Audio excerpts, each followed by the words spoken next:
नगर परिषदमध्ये मिलीभगत। भगत साहेबांनी स्वतःचे भरले खिसे। निविदा मॅनेज करून केला भ्रष्टाचार।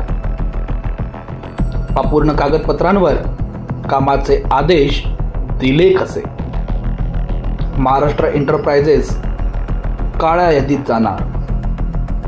गेल्या बरेच दिवसांपासून राजेश भगत साहेबांच्या कारनाम्याने वर्धा नगर परिषद चांगलीच चर्चेत आहे।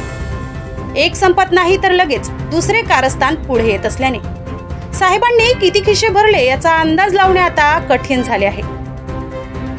यातच वर्धा नगर परिषदेद्वारे महाराष्ट्र एंटरप्राइजेस कराडला स्वच्छता, कचरा विलगीकरण यावर जनजागृती, संवाद व प्रचाराचे 79 लाखांचे काम दिले।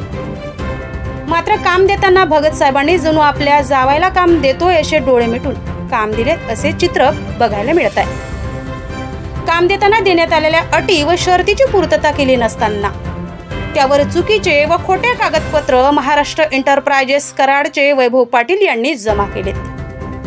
मात्र यावर मुख्याधिकाऱ्याद्वारे दुर्लक्ष करीत काम देण्यात आले, ज्यामुळे अशा कुठल्या कायद्याने निविदा देण्यात आली यावर आता मोठे प्रश्नचिन्ह लागले आहेत। सदर निविदेची पडताळणी करत असताना कागदपत्रांमध्ये मोठी हेराफेरी केल्याचे दिसून येत आहे। यावर जनतेद्वारे चौकशीची मागणी केली जात आहे। यात कंत्राटदाराकडून खोटे कागदपत्र दिले असल्याची खात्री पटल्यास जिल्हाधिकारी कारवाई करून खोटे कागदपत्र देणाऱ्या कंत्राटदारावर व त्याला पाठिंबा देणाऱ्या मुख्याधिकारी राजेश भगत यांच्यावर फौजदारी गुन्हे दाखल करणार का हे आता बघण्यासारखं आहे। जनसंग्राम न्यूज वर्धा।